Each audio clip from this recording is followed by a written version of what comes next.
안녕하십니까. 박정희 시대의 공안사건과 인권 제2부 강의를 시작하겠습니다. 제1부에서는 이 박정희 시대의 이 공안사건에 대한 부정적 시각, 인권 침해 공세 등등에 대한 올바른 재조명이 필요하다고 말씀을 드렸습니다. 제가 지금 1부에서 말씀을 드렸지만은 정당한 북한의 안보 위협 사태에 대응한 간첩사건이나 등 공안사건이 과연 이게 인권 침해인가 하는 문제를 제가 제기하기 위해서 지금 설명하고 있는 겁니다. 그래서 박정희 시대 때 일어났던 이 안보 사건을 크게 박정희 시대를 3기로 나눠 가지고 설명을 하고 있습니다.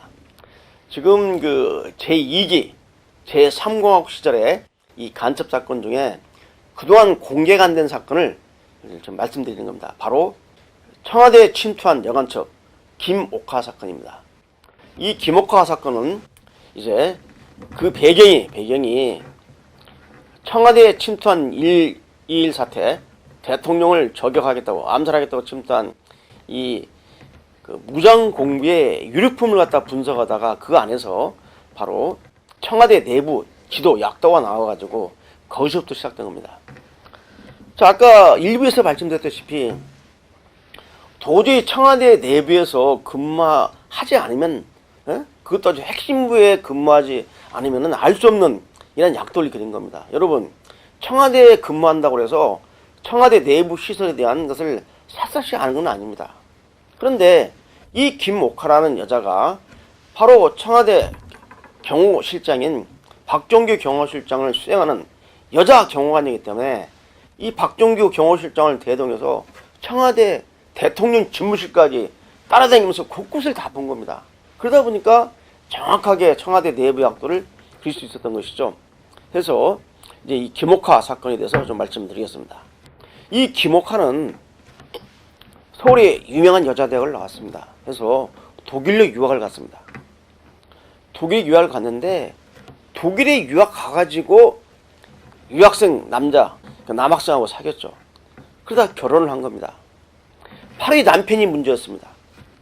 이 남편은 이미 독일 유학 시절에 북한에 포섭된 간첩이었습니다.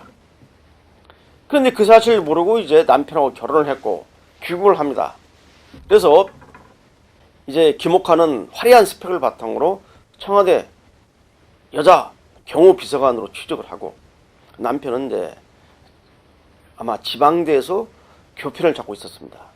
자, 그런데 바로 김옥화가 경호실장을 갖다 수행하는 경호여비서관이기 때문에 대통령 집무실 비롯한 청와대 주요 핵심 시설을 다 같이 다녔습니다.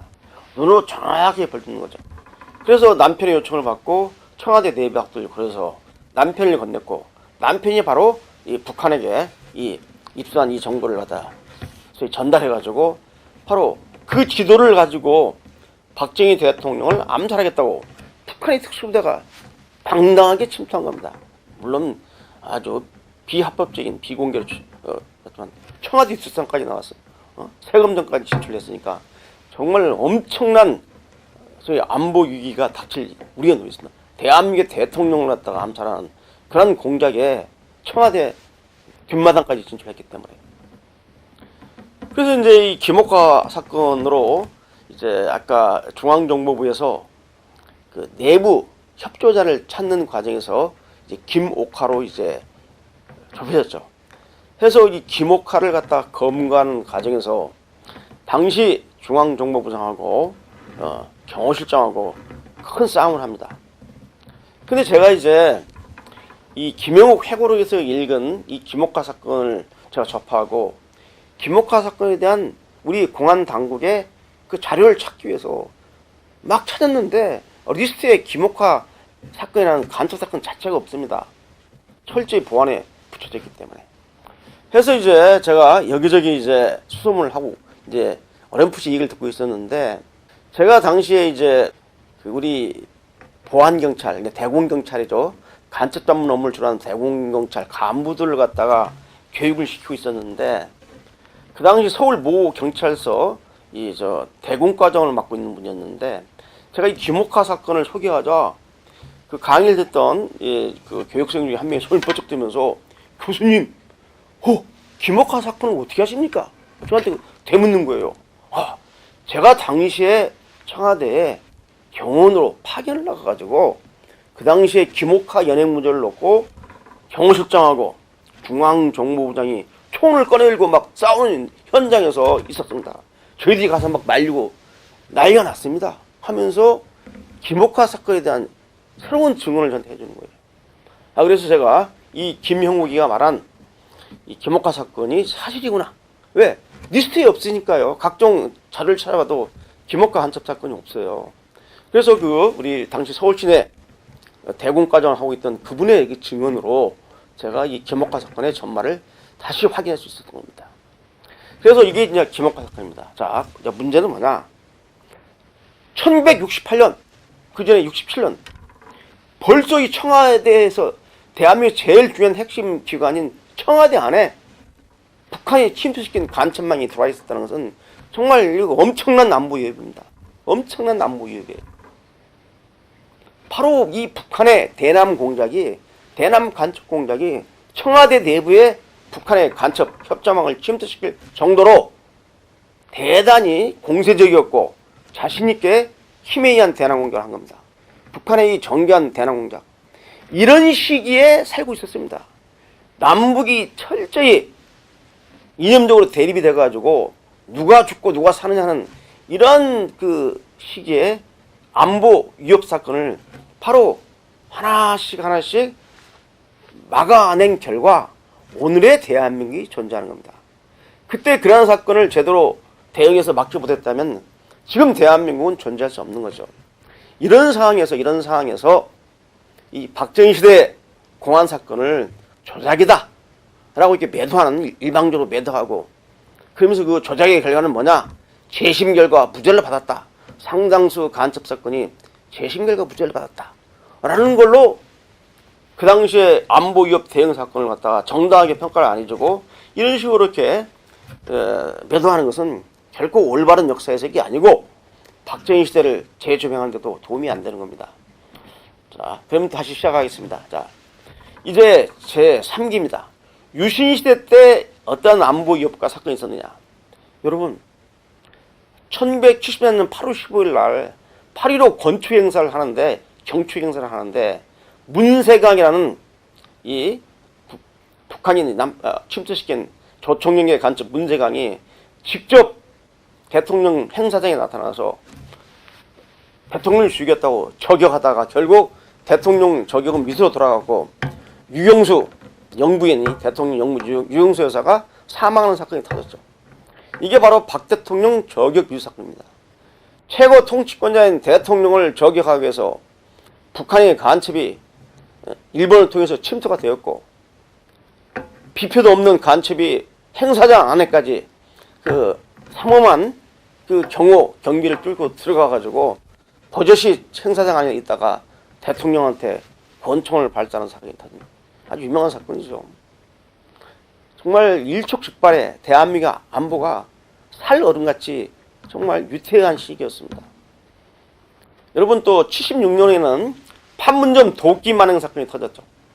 판문점에 도끼로 미 병사를 갖다가 도끼로 죽이는 사건이 발생하고 미 헬기가 피격되고, 이때 여러분 아시겠지만 유신 때만 해도 땅굴이 총 4땅굴까지 발견됐는데 제1땅굴이 나왔어요. 연천 쪽이죠. 여러분, 이때가 74년 11월 달인데요. 여러분 기억하십니까? 1972년에 7.4 공동성명이 나왔습니다. 남북이. 7.4 공동성명이 나오고 난 직후에 바로 북한은 남춘용 땅굴을 굴착해가지고 만들어놨죠. 이게 74년 11월 달에 적발이 된 겁니다. 우리 측한테. 그 이후에 땅굴이 박정희 시대에만 제3땅굴까지 3개가 나왔어요. 만약 이 땅굴을 발견하지 못했더라면 대규모 북한군이 휴전선 밑으로 돌아가가지고 직접 기습 작전을 전개할 수 있는 이런 상황이었어요. 자, 내부적으로는 여간첩 통역당을 재건하기 위한 여간첩 철성 사건이 터졌고요. 바로 이제 인혁당 재건이 사건. 이건 이제 2007년에 재심 결과 무죄를 받았습니다. 뭐 무죄 받은 건 무죄 받았다고 인정을 해야죠. 대한민국 합법적인 사법 절차에 의해서 무죄를 받았어요. 그다음 민청학령 사건도 있었지만 이것도 2007년도에 재심 결과 무죄를 받았습니다. 그다음에 이 뭐 거문도 침투 간첩이라든지 많은 간첩 사건이 있었죠. 특히 북한은 그 홍콩 마카오에서 최원희 신상홍을 납치해서 해외에서 납치해서 북한으로 데리고 가고 한 일도 터졌습니다. 또 뭐 간첩성 격침 사건 등 많은 사건이 있었습니다. 주로 이 유신 시대 때 발생했던 사건 중 상당수 사건들이 재심 결과 무죄를 받은 사례가 있습니다. 요건 제가 건별로 좀 나중에 좀 말씀을 좀 드리죠. 자, 이렇게 해서 제가 이제 이 박정희 시대의 안보 위협과 안보적인 대표적인 사건을 제가 좀 말씀을 좀 드렸습니다. 말씀을 드렸는데 아까도 제가 말씀을 드렸지만은 한국전쟁, 6.25 남친전쟁이 휴전으로 접어들어서 1953년 7월 달부터 시작해서 2019년까지 3천여 건의 북한의 대남 군사도발과 간첩 침투가 있었는데 그 중에 50% 이상이 박정희 시대 때 발생한 거예요.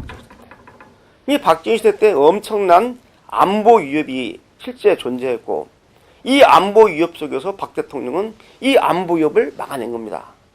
당시 박정희 대통령은 두 가지 책무가 있었어요. 대한민국을 산업화시켜야겠다. 산업화.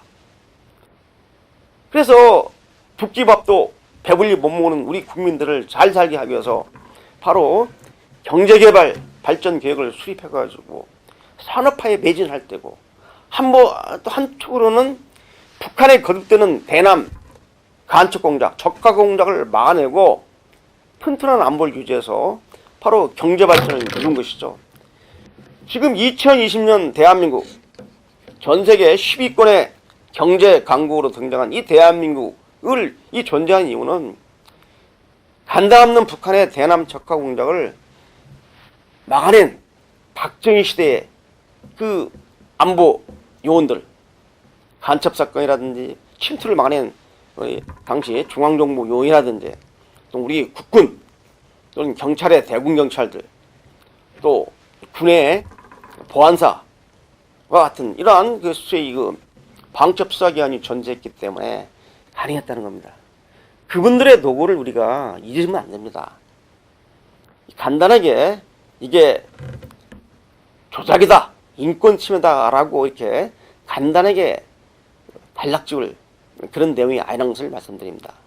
자, 제 3부에서 이제 결론 부분으로 이 박정희 사건의 안보 사건을 어떻게 재평가해야 되느냐 하는 문제를 살펴보겠습니다. 감사합니다.